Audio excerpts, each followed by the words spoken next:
já sentiu a presença de Jesus nessa noite? Deus, ele trabalha da forma que ele quer, né?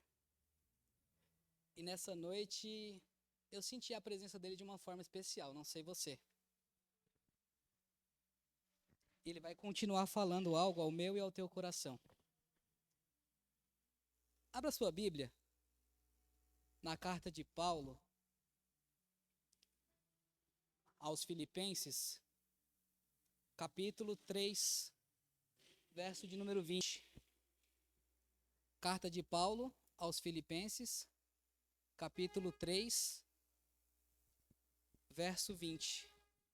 Enquanto você procura, quero externar nessa noite mais uma vez a minha gratidão ao pastor Jurandir pela confiança de sempre, por estar aqui. A Deus por poder ministrar mais uma vez. Me acompanha hoje minha mãe e minha amiga Thaís. É um prazer ter elas aqui. E a cada um de vocês, sempre pela hospitalidade e pela recepção. Que Deus abençoe a cada um. Carta de Paulo, à igreja que se encontra em Filipe, capítulo 3, verso 20, vai dizer assim: mas a nossa cidade está nos céus, donde também esperamos o Salvador, o Senhor Jesus Cristo, que transformará o nosso corpo abatido para ser conforme o seu corpo glorioso, segundo o seu eficaz poder, de sujeitar também a si todas as coisas. Segundo o seu eficaz poder, de sujeitar também a si todas as coisas. Segundo o seu eficaz poder, de sujeitar também a si todas as coisas. Você crê que o nosso Deus é poderoso? Você crê que o nosso Deus é fiel? Então aplauda Ele nessa noite, em nome de Jesus.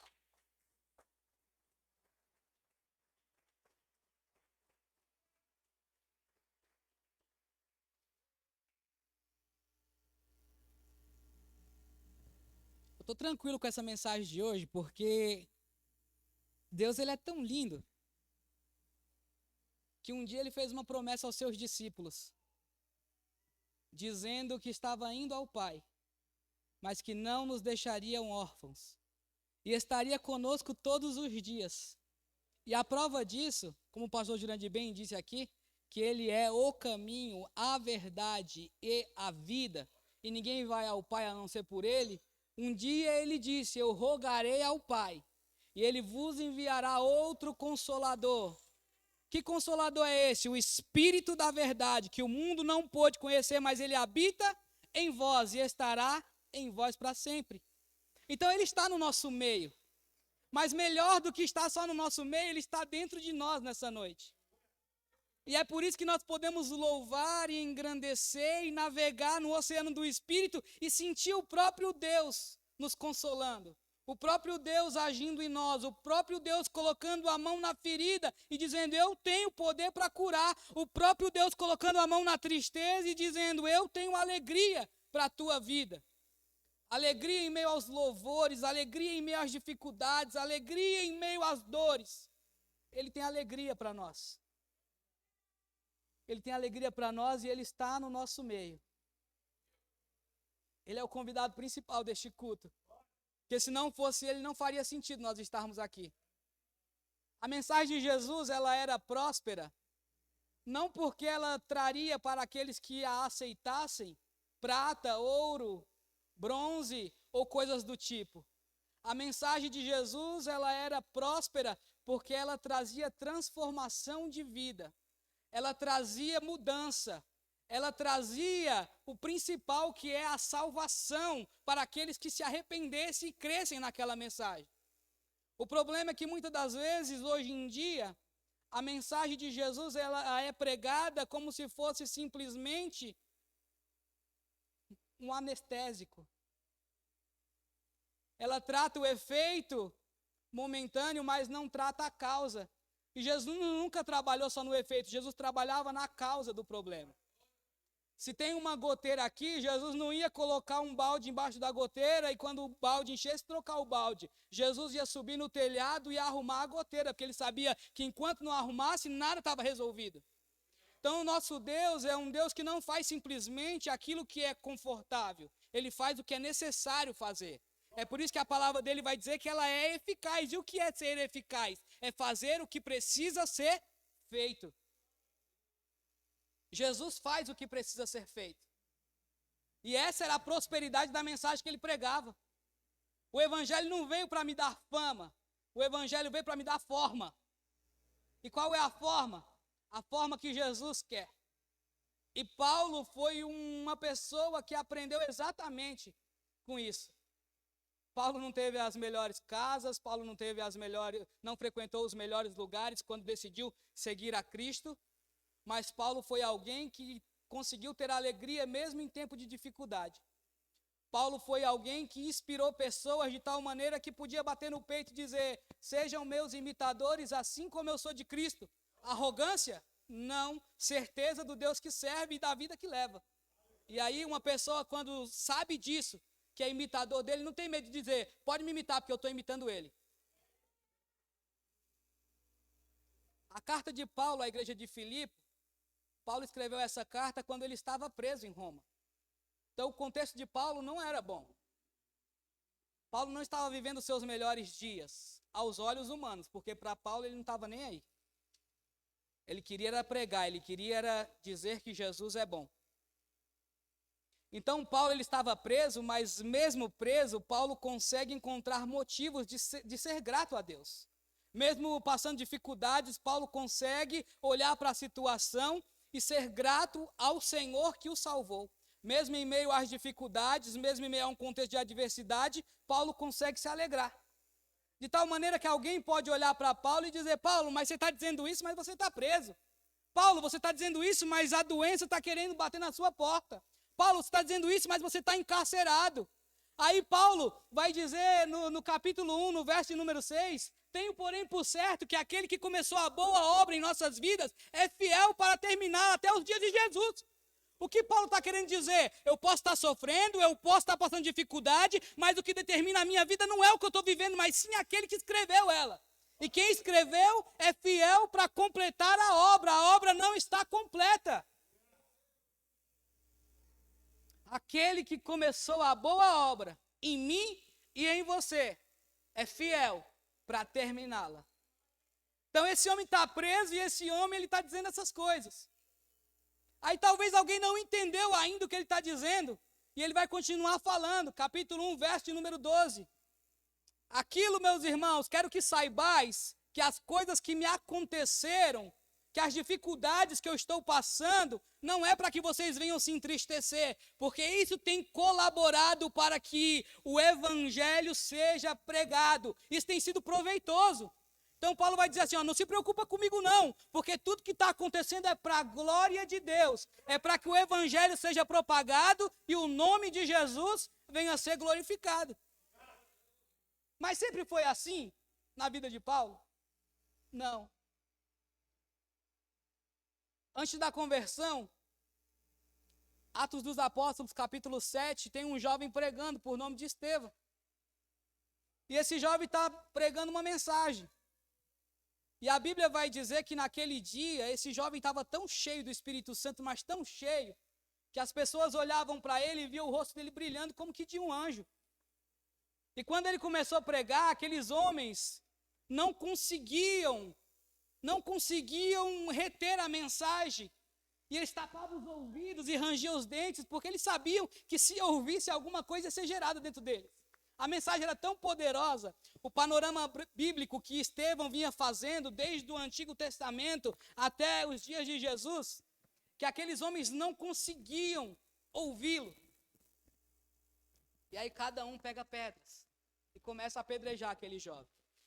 E aquele jovem cheio do Espírito Santo vai dizer: Pai, não impute a eles mais esse pecado. Eles não sabem o que fazem. E a Bíblia vai dizer que em meio a essa pregação e em meio às pedradas da vida, ele vai olhar para o céu e vai ver os céus abertos e o Filho do Homem de pé à direita de Deus. E ali ele entrega a sua vida e ele vai. E esse é o primeiro mártir da igreja. E o que me chama a atenção é que a Bíblia vai relatar que as vestes, as capas, foram entregues a Saulo. E no capítulo 8, verso de número 1, vai dizer que Saulo, consentia com a morte de Estevão.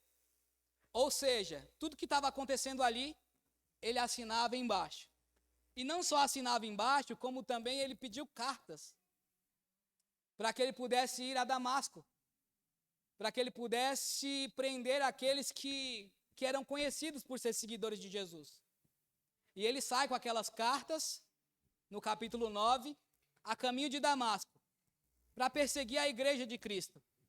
Ele tinha ordem para matar, ele tinha ordem para prender, ele tinha ordem para fazer o que ele quisesse. A Bíblia vai dizer em Atos dos Apóstolos, capítulo 9, verso de número 1, que Paulo respira ameaças de morte. Saulo respira ameaças de morte. E eu fiquei pensando, a nossa respiração, o ar que penetra nos nossos pulmões, é algo vital para a nossa vida. Agora imagine alguém respirar ameaças de morte. Quer dizer que aquela pessoa, para viver, ela se alimenta daquilo. Aquilo faz bem para ela, aquilo faz ela viver. Ela respira ameaças de morte. Então a Bíblia está tratando Paulo, antes da conversão, como uma fera selvagem, que precisava perseguir, que era zeloso ao extremo, de ir atrás e fazer aquilo que ele achava que era certo. Só que o mais lindo da Bíblia e de Jesus é que mais cedo ou mais tarde vai chegar o caminho de Damasco na minha e na tua vida. E o que acontece no caminho de Damasco? O caminho de Damasco é o lugar onde eu e você um dia nos encontramos com Jesus, ou ainda vamos nos encontrar. Aquele que ainda não teve um encontro verdadeiro. Paulo ouve uma voz e cai de joelhos, e a voz dizia: Saulo, Saulo, por que tu me persegues? E aí Saulo vai dizer: mas quem é tu, Senhor? E ele vai dizer: eu sou Jesus, a quem você tem perseguido. E dura coisa é para o homem recalcitrar contra os meus aguilhões. Mas peraí, até esse momento Paulo não tinha visto Jesus e ele estava perseguindo, era a igreja, eram os pequenininhos. E agora aparece uma voz dizendo: eu sou Jesus e você tem me perseguido. Sabe o que eu aprendo com isso, com esse texto? Essa igreja tem dono, essa igreja tem alguém que cuida dela. Então toda vez que alguém acha que está tocando no pequenino, está tocando no próprio Jesus de tal maneira que ele cheguei, é contra mim que você está mexendo, é comigo. A briga não é com os pequenininhos, a briga é comigo, é a mim que você tem perseguido. E dura coisa para o homem é ir contra a minha vontade. Aguilhão era uma vara que ficava junto com o jugo, com a canga, que ela tinha um prego na ponta. E todas as vezes que o boi ele tentava dar uma passada fora do compasso, ou ir para um lado que não era para ir, o aguilhão espetava ele. O que Deus está querendo falar para Paulo? Dura coisa para o homem é ir contra a minha vontade, porque mais cedo ou mais tarde vai terminar ferido. Por que quero ferir? Não, mas porque decidiu pisar onde eu não mandei pisar. Dura coisa para o homem é fazer aquilo que eu não mandei fazer. Dura coisa para o homem é querer bater de frente comigo. Dura coisa para o homem é largar a minha vontade para fazer a sua própria vontade. E ali a Bíblia vai dizer que Paulo ele fica cego. E Paulo, ele vai passar 3 dias sem comer, sem beber e orando.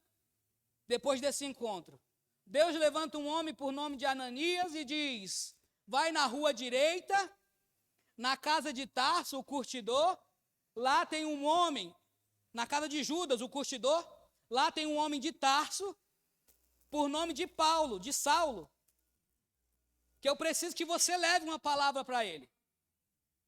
E aí Ananias vai dizer, mas não é este o perseguidor? Mas não é esse o que tem feito e acontecido contra a tua igreja? Mas não é esse aquele que tem feito, eu tenho escutado horrores acerca dele?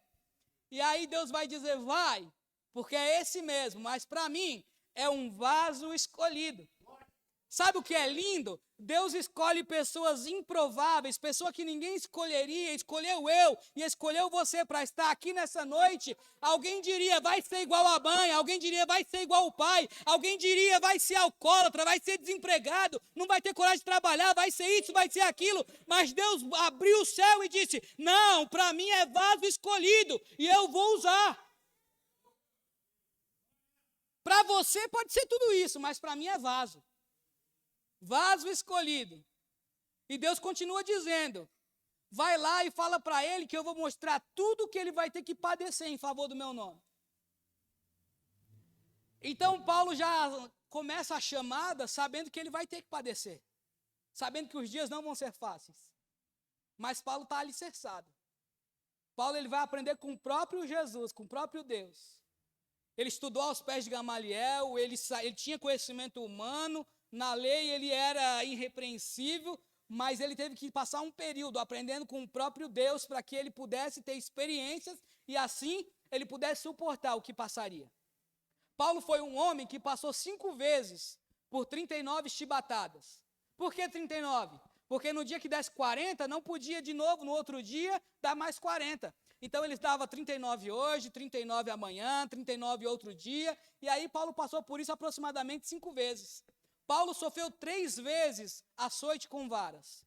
Paulo foi apedrejado 1 vez. E naufrágios, Paulo sofreu mais ou menos uns 3 naufrágios. Mas Paulo era tão convicto em Deus, mas tão convicto, que ele falava assim, no dia que ele estava indo para Malta, e ele dizia ele tentou orientar aqueles homens, aqueles marinheiros, eles foram parar na ilha de Malta, quando todo mundo está com medo porque eles encontraram um vento contrário, Paulo vai dizer, eu falei com Deus hoje.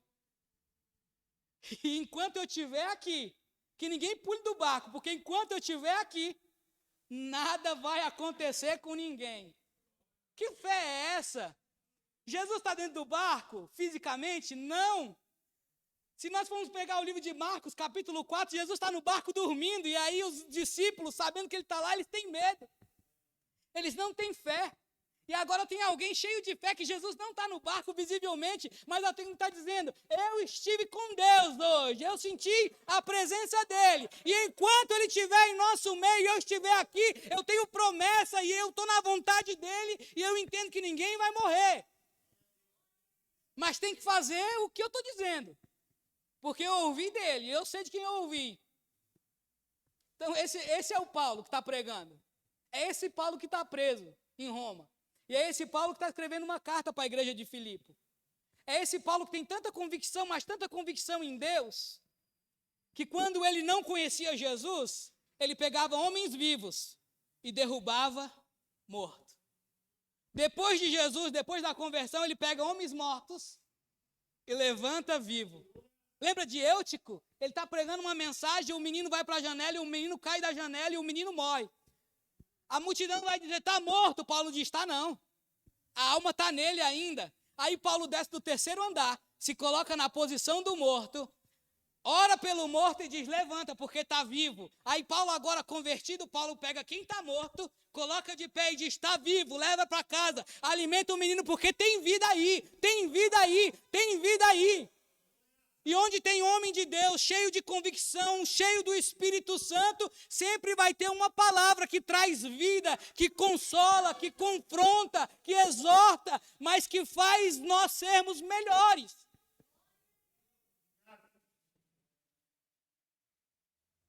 Essa é a mensagem de Jesus.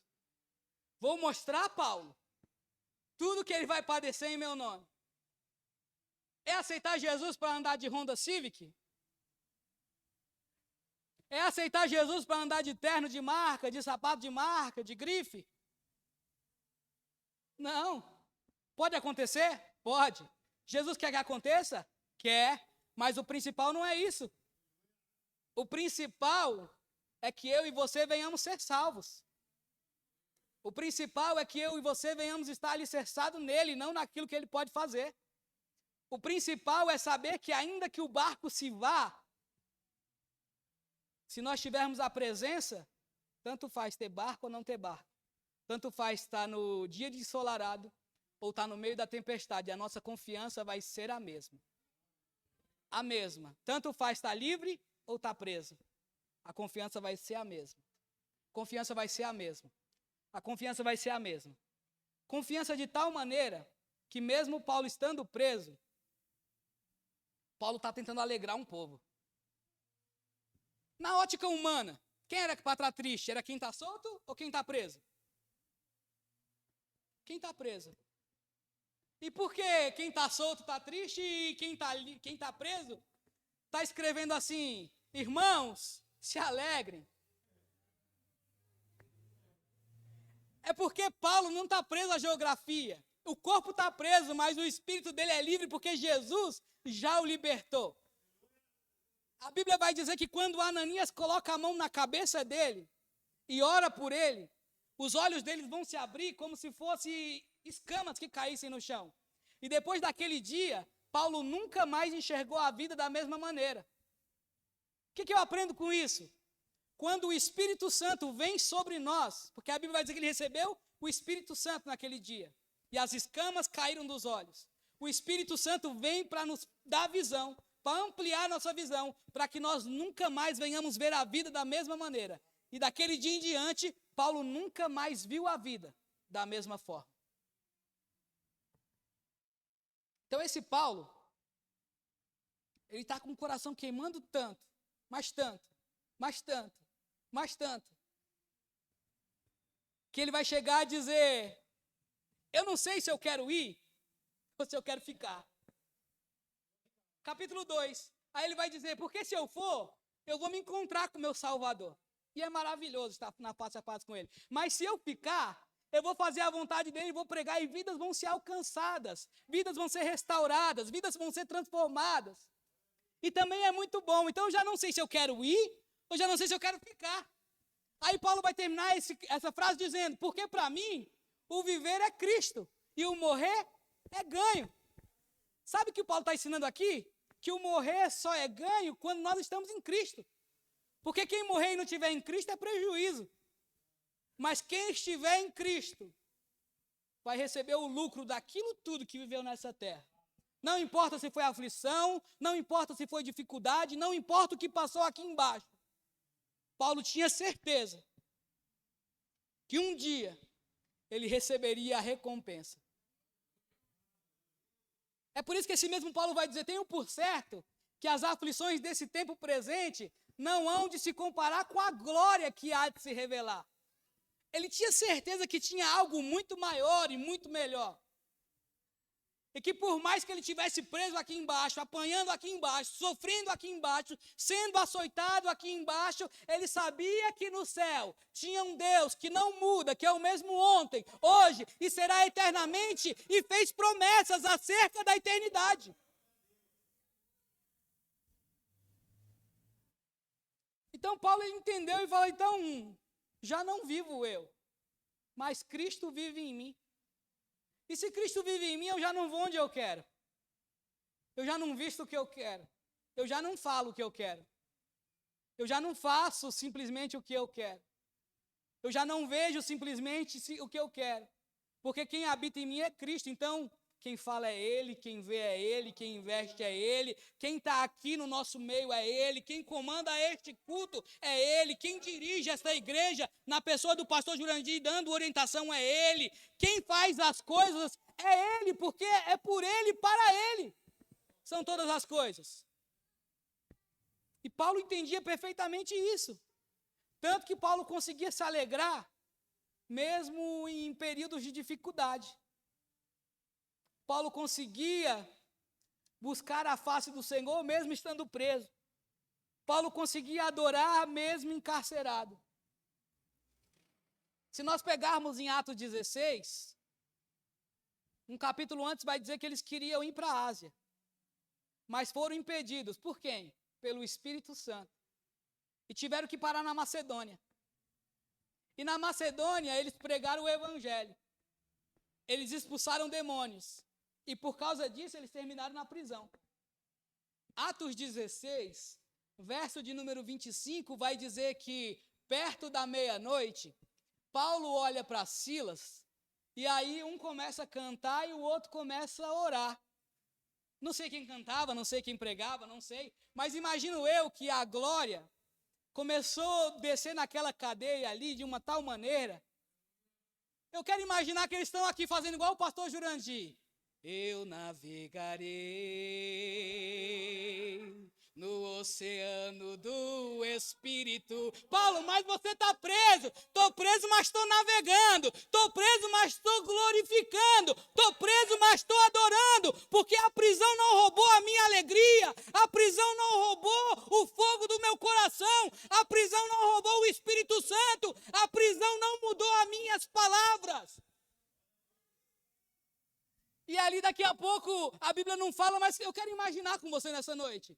Um preso cutuca o outro e fala, o que está acontecendo? Está ouvindo isso? Tem alguém cantando? Está ouvindo esse barulho? Tem alguém louvando? E aí a Bíblia vai dizer que de repente, veio um terremoto e as prisões foram abertas. Apanharam. Ficaram feridos, abatidos, mas frustrados não, confiando na promessa. Talvez o hino que Paulo cantou foi: porque te abates, ó minha alma, e te comoves, perdendo a calma.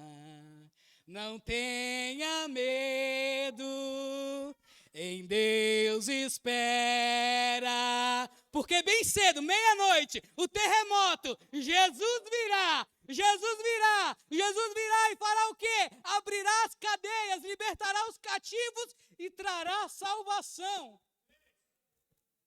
E tudo isso, porque Jesus tinha o propósito de salvar um carcereiro e uma família.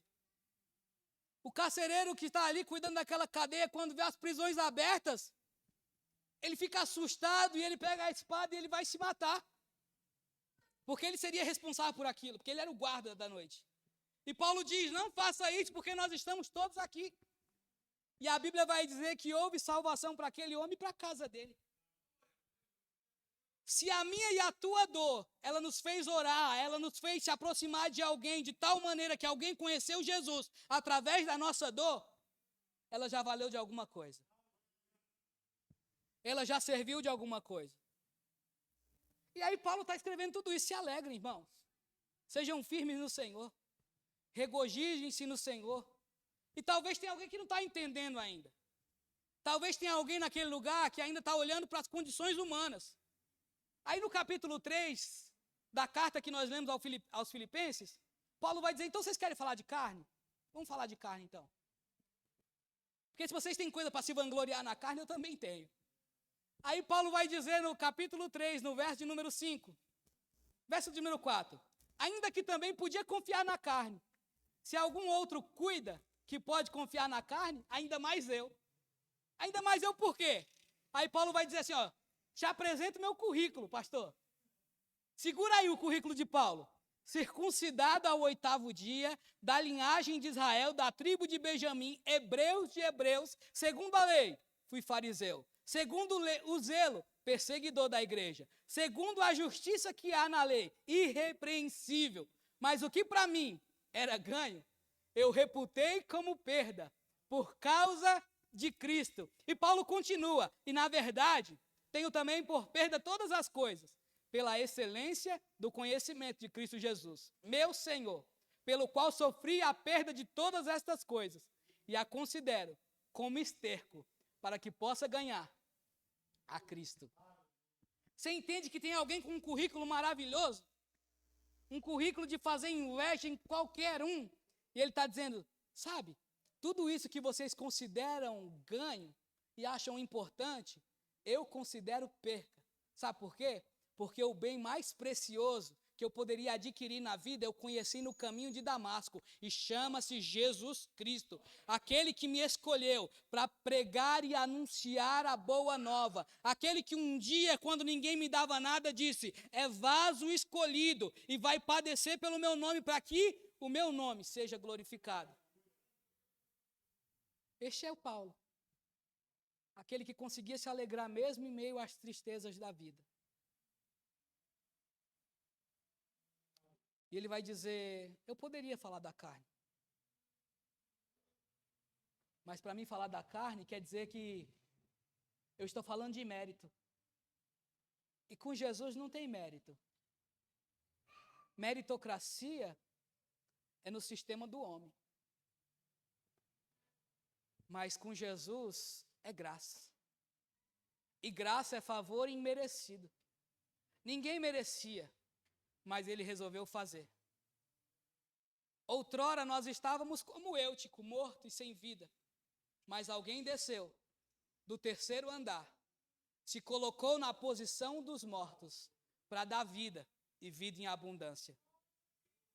Não sei se você entendeu, porque Deus amou o mundo de tal maneira que deu seu Filho único para que todo aquele que nele crê não pereça, mas encontre a vida eterna. Ele abriu mão da sua glória, desceu do céu, fez o caminho inverso, veio até a terra para encontrar homens que não mereciam,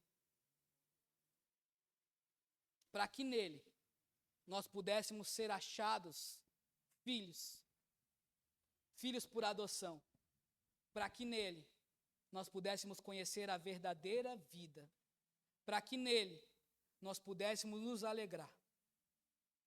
Capítulo 4, verso de número 4, Paulo vai dizer: regozijai-vos sempre no Senhor. Outra vez, regozijai-vos. Paulo está dizendo: se alegrem. Outra vez eu digo: se alegrem. Se alegrem. E por que se alegrem? Porque Jesus está com vocês. E aí Paulo vai dar uma receita. Guarda essa receita na tábua do seu coração. Tem pessoas aqui que estão ansiosas. Tem pessoas aqui que estão com medo. O medo do que será de 2022. Medo do que será do amanhã. Medo, será que vai vir uma nova onda desse vírus? Será que vai acontecer tudo de novo? Será que vai parar tudo de novo? Mas olha o que Jesus fala para mim e para você nessa noite. Verso 6 do capítulo 4. Não estejais inquietos por coisa alguma. Antes, as vossas petições sejam em tudo conhecidas diante de Deus. Por onde? Pela oração e súplicas, com ação de graças. Quando eu faço isso, olha o que acontece. E a paz, que excede todo o entendimento, guardará os nossos corações e os nossos sentimentos. Aonde? Em Cristo Jesus. Aonde? Aonde? Se está em Cristo Jesus, está mal guardado? Está nas mãos da melhor pessoa que poderia estar. Aí é por isso que Paulo vai continuar falando. Eu não digo isso por necessidade. Eu não vim aqui para persuadir ninguém com sabedoria humana. Eu não vim aqui expor meu conhecimento. Eu não falo isso para vocês pensarem que eu sou coitadinho. Aí Paulo vai dizer: eu já aprendi a me contentar-me com o que tenho. Sei estar abatido e sei também ter abundância. Em toda maneira e em todas as coisas estou instruído, tanto a ter fartura como a ter fome, tanto a ter abundância como padecer necessidade. Porque eu tudo posso naquele que me fortalece. Alguém pode olhar e dizer: mas está preso. E ele está dizendo: tudo posso naquele que me fortalece. Alguém pode olhar e vai dizer: mas está desempregado. Tudo posso naquele que me fortalece. Alguém vai olhar e vai dizer, não, mas esse vírus levou alguém da sua família, esse vírus fez você perder isso, fez você perder aquilo, mas tem alguém com a mão levantada aqui dizendo, tudo posso naquele que me fortalece. Talvez o inimigo olhou e pensou que você não viria por causa da tristeza, por causa do desânimo, mas você está aqui com a mão levantada dizendo, tudo posso naquele que me fortalece, porque eu estou instruído na boa palavra, e isso me ensina a ter ou não ter, isso me ensina a passar pela alegria e pela tristeza, porque eu aprendi, tudo posso naquele que me fortalece, tudo posso naquele que me fortalece, tudo posso naquele que me fortalece. Verso 19 do capítulo 4 vai dizer assim, o meu Deus, segundo as suas riquezas, suprirá todas as vossas necessidades em glória em Cristo Jesus. Por Cristo Jesus. Deus nos deu todas as receitas, irmãos, para que nós viéssemos, como disse Paulo, estar instruídos na boa palavra. Para que no dia mau nós não viéssemos retroceder. Para que no dia mau nós viéssemos nos lembrar do que Paulo escreveu para outra igreja. No demais, fortalecei-vos no Senhor. Fortalecei-vos. Porque os dias são maus, então, experimenta vestir a armadura de Deus. Só que Deus não vai dar armadura para soldado que não quer se comprometer com a guerra. Armadura para andar no shopping. Armadura para ficar em casa assistindo Netflix. Não, armadura é para guerreiro que vai para a guerra. Armadura para guerreiro que vai pegar a espada e só vai soltar quando não tiver mais vida. Aqui eu não solto, aqui eu não largo, porque eu sei quem me chamou. É mais ou menos Neemias quando está em cima do muro e os inimigos vêm e dizem, desce daí, para a obra. E Neemias olha e fala, não posso parar. Estou fazendo uma grande obra e não posso descer. Não posso, não posso. Daqui eu só saio se alguém me derrubar, porque de outra forma eu não paro. Neemias vai dizer, um homem como eu fugiria? E eu te pergunto nessa noite, um homem como você, uma mulher como você, fugiria? Deus nos trouxe aqui nessa noite para que nós venhamos nos alicerçar nele. Para que nós venhamos ter a plena convicção que Paulo tinha, que se nós fecharmos os olhos aqui hoje, nós vamos se encontrar com ele. De tal maneira que Paulo olha para a tribulação e fala, ô tribulação, você é leve e momentânea. Em outras palavras, Paulo está dizendo, você tem hora para começar e para acabar. O dia mau também chega ao fim. O dia mau também acaba. Você já teve um dia muito ruim, muito ruim? Já teve? E acabou, não acabou? Passou. Talvez depois veio outro pior, mas aquele aí passou. Você já passou por lutas e por provas que você falou assim, dessa eu não passo. Se Jesus não fizer alguma coisa, eu não consigo enfrentar mais. Eu não tenho mais força. Eu não consigo nem mais orar. Quando eu ajoelho, eu já não consigo nem falar nada. Parece que o Senhor está longe. Parece que o Senhor não me escuta. Já passou por isso? Mas sou eu que passo.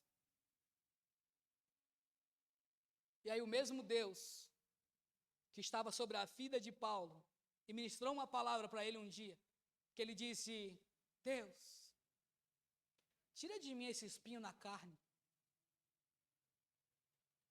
E Deus vai dizer, a minha graça te basta. E Deus vai dizer ainda mais, a minha força se aperfeiçoa na sua fraqueza.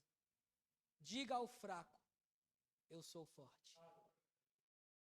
Nós sempre vamos ser fracos, mas o nosso Deus sempre vai ser forte. Enquanto nós estivermos nele, é pela força dele que nós vamos continuar avançando. Continuar avançando na esperança do texto que eu li aqui. Filipenses 3, verso 20.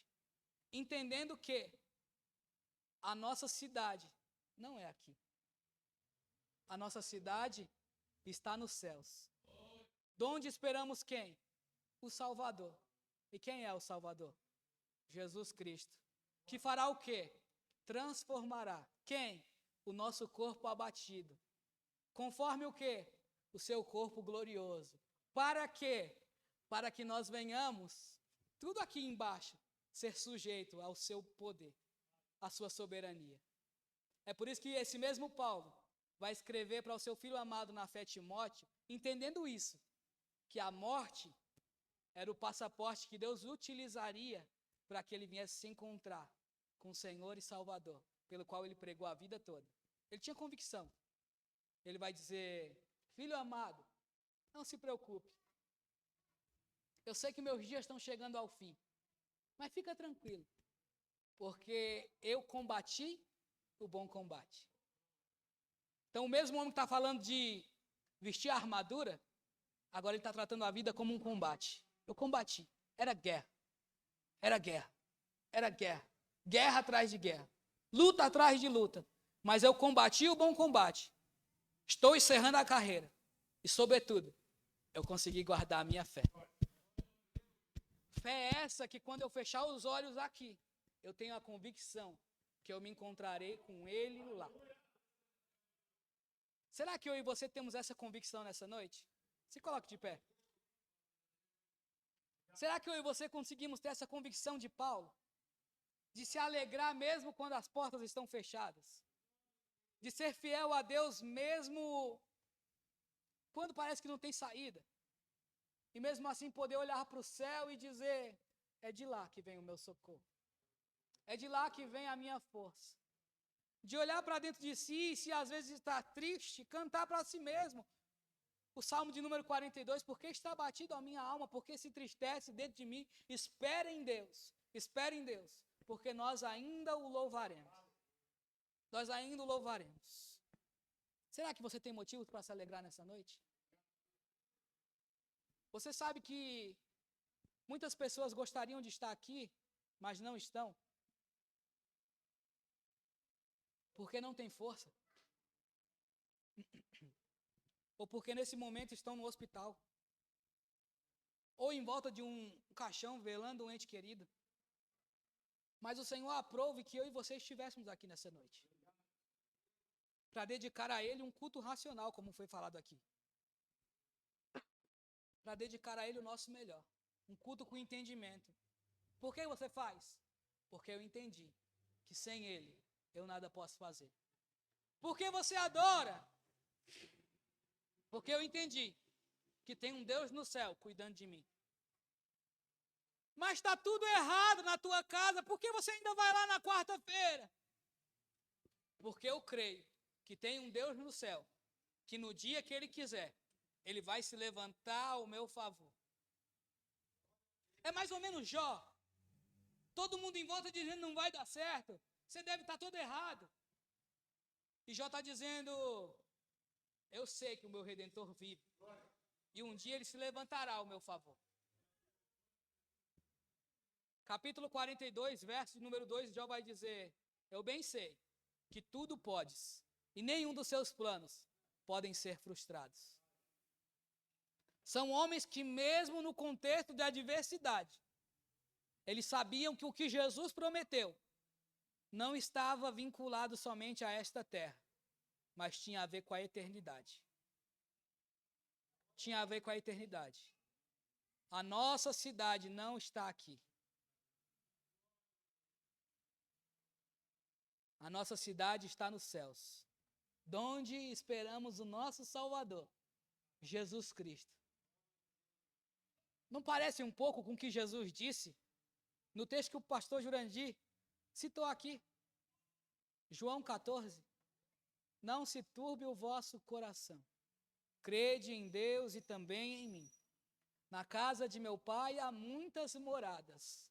E se não fosse assim, eu não vos teria dito: eu estou indo para o Pai, para a cidade.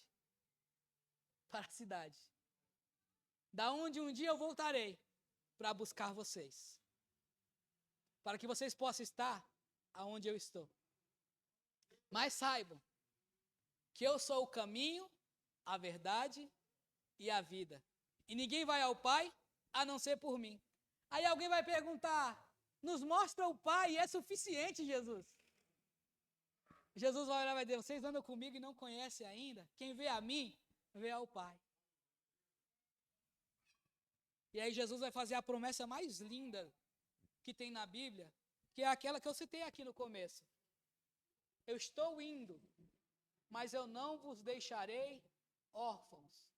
Eu rogarei ao Pai, e Ele vos enviará outro Consolador, que estará convosco para sempre. É só no domingo?